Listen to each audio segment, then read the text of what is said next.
So I've talked before in previous videos about how I find video games to be a really useful resource when learning Japanese. And as we've been spending an excessive amount of time locked indoors recently, I thought now would be a great chance to look at one of my favourite games to play in Japanese, Animal Crossing. For anyone that wants or needs to brush up on their Japanese video game basics first, then you should check out this video. If you've already watched it, then let's dive straight into the good stuff. Let's start with the title of the game itself. The original Japanese title is どうぶつの森, which would translate directly as Animal's Forest. But as you can obviously see in the localization process, it has ended up being called Animal Crossing in English. The subtitle New Horizons is a completely changed phrase from the original Atsumare, which means let's get together. The game starts off with you flying off to a deserted island to start your new life. Deserted island in Japanese is Mujinto, which when you break down is simply the combination of none, people and island. Simple. Before you depart for your adventure, you'll be asked a few questions about what type of island you want to live on. And one of the most important details that can affect the game is which hemisphere you live in, as this will decide the cycle of your seasons. If you live in the northern hemisphere, then you can choose Kita Hankyu, or if you live in the south, you can select Minami Hankyu. Next, you'll need to choose a name for your island. You will also need to choose which suffix to use after the name. In English, we would say either island or isle after the name. In Japanese, there are actually three options: shima, jima, or to. Thankfully enough, they're all written with the same kanji, but how are you supposed to know which reading to use when you're reading island names? It's a simple answer, really. You don't. Just take a wild stab in the dark and wait for the wave of mockery and humiliation that follows when you get it wrong. There's no denying that a lot of the charm of this game comes from the roster of quirky, lovable characters. It's also probably no surprise that none of their names are the same in Japanese. With nearly 400 potential villagers, I'm not going to go over the entire list, but let's take a look at some of the main characters. Probably the most recognisable character in the franchise, Tom Nook is the shifty raccoon who is always dreaming up new ways to leave you shackled down with debt. The Japanese name for raccoon is Tanuki. Tom Nook's name is a play on this word, Tanukichi. Timmy and Tommy are the twin brothers who run the island's store. They are also raccoons and are called Mame Kichi and Subu Kichi. Mame means bean in Japanese and Subu means grain or small amount, which is fitting as they are both little mini versions of Tanukichi. Another fan favourite and proven Smash Bros competitor is Isabelle. Her name in Japanese is Shizue, which as far as I'm aware is just a standard female name in Japan. If you know of any hidden pun here though, please let me know down in the comments. Blathers, the mansplaining owl who runs the museum, is called Hooter, and his sister Celeste is called Fuko. One of my favourite characters in the game is the creepy sloth Leaf. Sloths are well known for their slow speed and lazy approach to life, so it makes sense that his name in Japanese is Reiji, a slightly shortened version of the katakana word Reiji, meaning lazy. If you're in need of some new threads, then you'll want to pay a visit to the Able sisters, Mabel, Sabel and Label. Their Japanese names don't rhyme as well, but are still rather fitting for their profession. Mabel is Kinuyo, with Kinu being the word for silk. Sabel is Asami, which is an altered version of Asa, meaning cloth. Label is called Kotono, which might be a play on the English word for cotton. All of these are actually real Japanese women's names, but usually written with different kanji. Daisy May is your access point to the risky business of turnip trading. In Japanese, her name is Uri, which is the stem form of the verb uru, meaning to sell. A fairly fitting name, as literally her only task in life is to sell you turnips and get you hooked on the trading game. Buy them at a low price and hope to make the big bells by selling them for a large profit later in the week. But why turnips? Well, the answer is actually rather simple. The Japanese word for turnip is kabu, which does have its own kanji, but it's usually written with just katakana. Kabu is also most commonly heard in the word kabushiki, which means stocks. Most people who trade stocks refer to them simply as kabu. It's just a happy coincidence that this pun could also be translated into English as the stock market. buying and selling turnips is easy enough with the fairly beginner level Japanese words kao and uru. Buying and selling in general is a large part of the game, and you'll also be doing it fairly often at Nook's Cranny, or Tanuki Shoten.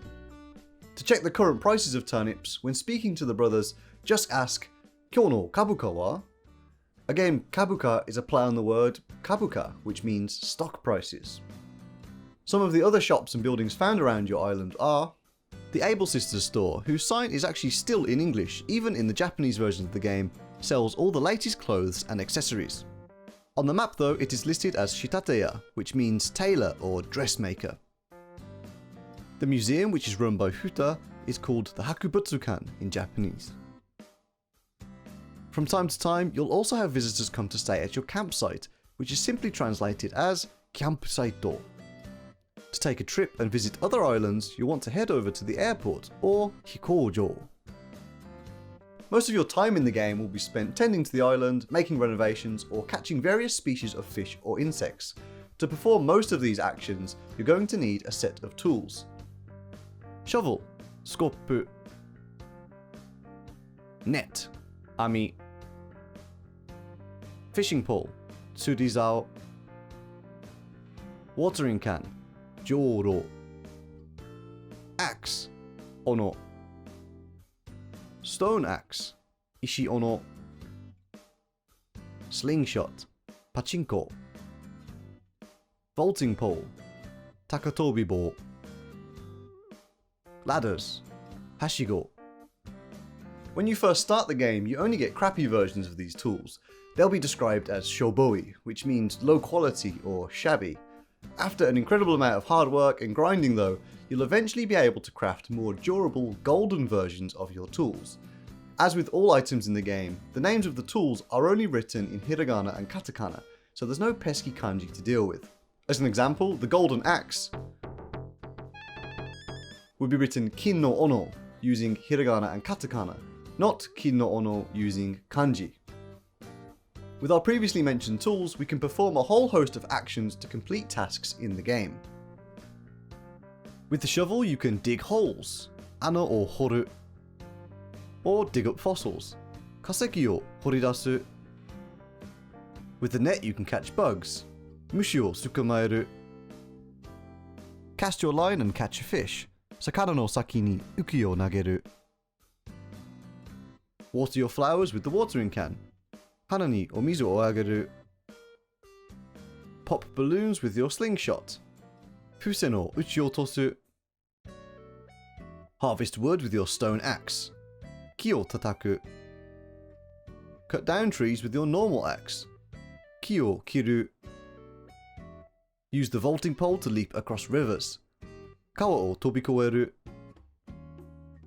And scale cliffs with the ladders, gake o noboru. To make larger changes or renovations to your island, you'll need to head over to the Resident Services or Anaijo, which translates more directly as Guidance Place, but is most commonly seen in the real world used for information counters. Talk to Tanuki over at the Kenchiku Sodan counter or Construction Consultation counter, and he'll offer up certain services you can use to upgrade your town. These are broken up into two categories: home renovations or mai homu, which shouldn't need explaining, and infrastructure or infra seibi, which is the first half of the word infrastructure and the word seibi, meaning maintenance or development. Zouchiku, which allows you to expand your house. Reformu, which is simply the English word reform. And isetsu, which means to relocate. All of these options are followed by the word shitai, meaning I want to. For your town's infrastructure, you have slightly different options. Selecting Hashi ya Saka no Sodan will allow you to build bridges and slopes around your town to improve accessibility. If you're not happy with where you've installed these features, then you can demolish them by selecting Tekkyo Shitai. The other option is Kukaku Seiri ga Shitai, which means I want to do some town planning. In this menu, you just need to select the building that you want to move. The only two options we didn't cover so far are Jumin no Ie, which means residence house, and omise, which means the shop, and is referring to Tanuki shoten. All of these renovations cost money too, so it probably won't be too long until you need to sort out your finances. Over in the corner of the resident services, you'll find the ATM or ATM. Your remaining house loan is labelled Loan Zandaka, and your current bank balance is marked as Yokin Zandaka. To deposit money, you can select Azukeire, and to withdraw, choose Hikidashi. You also have the option to exchange your Nook miles for rewards by selecting Tanuki Mairu Koukan, or do some mail order shopping using the Tanuki Shopping options.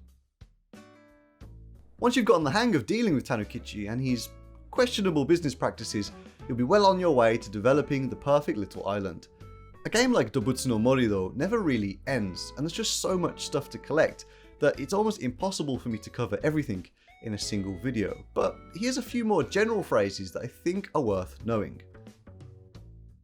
Sakana no maki esa is bait you can use to catch fish.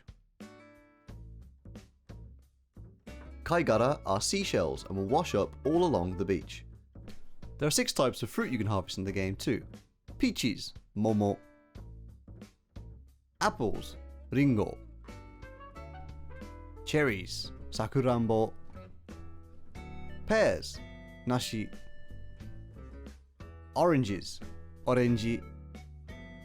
And coconuts, yashinomi. Fill your house with furniture, kagu. Change the theme with different wallpaper, kabegami. Or change the flooring design, yukaita. And finally, one of the main mechanics in the game is crafting, but in order to do this, you're going to need a whole bunch of different materials. Weeds, zaso. Tree branches, ki no eda. Wood, mokuzai. Softwood, yawarakai mokuzai. Hardwood, katai mokuzai. Stone, ishi. Clay, nendo. Iron, tekouseki. Gold, kinkouseki. Bamboo, bamboo. Spring bamboo, haru no wakatake. And I think that just about does it for all the vocab you'll need to get started playing Animal Crossing in Japanese. If you enjoyed this video, then please be sure to give it a thumbs up, subscribe to Kantan Japan, and click the bell notification for instant updates on future videos. Thank you all for watching, and I'll see you again in the next video.